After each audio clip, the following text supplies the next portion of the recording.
This is DZOE-TV11, a commercial TV station with 100 kilowatt transmitting power, owned and operated by Zoe Broadcasting Network Incorporated, with station license number BSD-0025-2024 REN, issued by the National Telecommunications Commission, valid until March 11, 2025.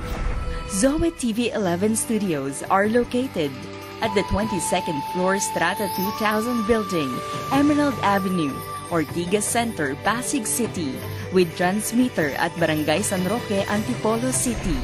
Zoe TV11 operates under the supervision of the following professional electronics engineers duly licensed by the Professional Regulation Commission. Engineer Antonio T. Soriano, PECE number 42. Engineer Vincent G. Ronquillo, PECE number 1199, and carried out by the following electronics and communications engineers and technicians duly licensed by the Professional Regulation Commission and National Telecommunications Commission. Engineer Rachel Ann S. Roque, PCE number 66327. Engineer Jed Ellison C. Zapanta, ECE number 62739. Engineer James Stephen M. Fabros, ECE number 70940. Engineer Abraham G. Aragon, ECE number 63291. Engineer Jimuel M. Callejo, ECE number 75471. Engineer Jack Michael B. Dalit, ECE number 68369. Charlie F. Perez, 06-1PHN-23257. Peter N. Basaliote, 06-1PNCR-23273. Gerard Lawrence O. Sandagon, 06-1PV-23313. All programs telecast on this station have been approved by the Movie and Television Review and Classification Board and are seen via satellite on 5 stations nationwide: DTV20 Cebu City, DTV20 Guimaras, DTV20 Cagayan de Oro City, DTV20 Davao City, DTV32 Baguio.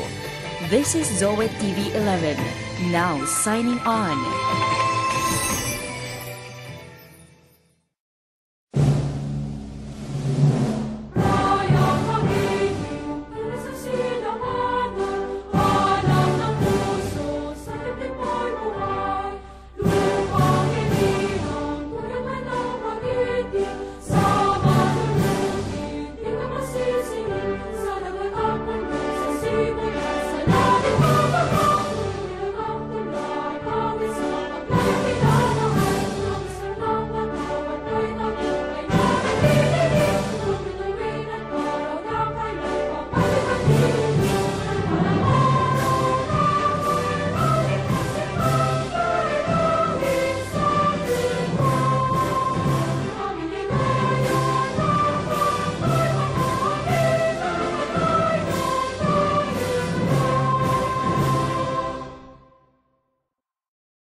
Aming Ama, maraming salamat po sa panibagong araw na ito na inyong ipinagkaloob.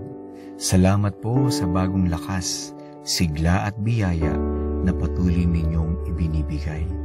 Kami nagpapakumbaba, inihahandog ang aming sarili at itinatalaga po sa iyo ang araw na ito.